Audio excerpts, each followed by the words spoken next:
सिकंदर साहब के उस एक जुमले ने जैसे वक्त की रफ्तार को रोक दिया था।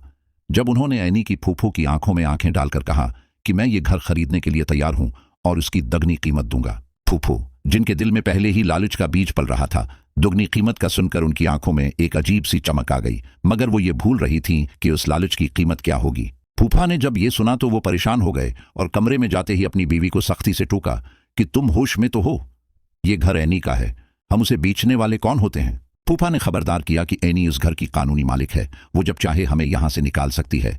मगर फूफू के सर पर तो दौलत का भूत सवार हो चुका था। सिकंदर साहब का असल मकसद घर खरीदना नहीं था, बल्कि वो ऐनी को हर इस सहारे से महरूम करना चाहते थे जिस पर उसे नाज था, ताकि वो टूटकर उनके कदमों में आ गिरे। दूसरी तरफ ऐनी अपने कमरे में बिखरी हुई थी।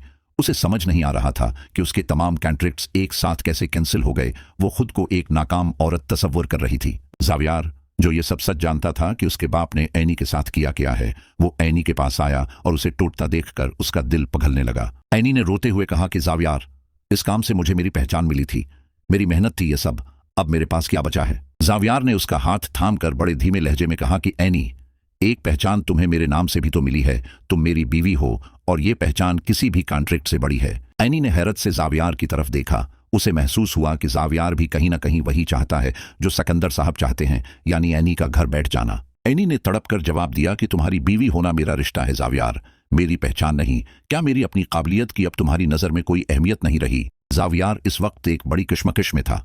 वो चाहता था कि ऐनी को वो तमाम कॉन्ट्रैक्ट्स वापस दिलवा दे, मगर वो जानता था कि उसका बाप उसे बलीक मेल कर रहा है। जावियार ने खफिया तौर पर अपने कुछ दोस्तों से राबिता किया ताकि वो ऐनी को नए प्रोजेक्ट्स दिलवा सकें। वो अपने बाप के इल्म में लाए बगैर ऐनी की मदद करना चाहता था।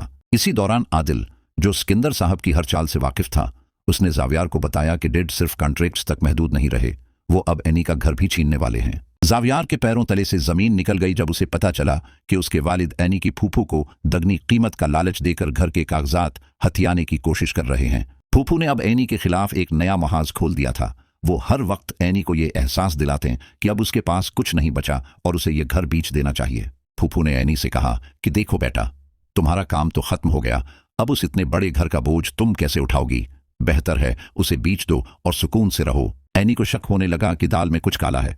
उसने फूफा से बात की तो उन्होंने डरते डरते सिकंदर साहब की पेशकश का जिक्र कर दिया। ऐनी को जब पता चला कि उसका अपना ससुर उसकी जड़ें काटने के बाद अब उसकी छत भी छीनना चाहता है, तो उसका दुख गुस्से में बदल गया। वो सीधी सिकंदर साहब के पास पहुंची और बड़ी जरात से उनके सामने खड़ी हो गई। उसकी आंखों में अब आंसू नहीं बल्कि एक चीलिंग था।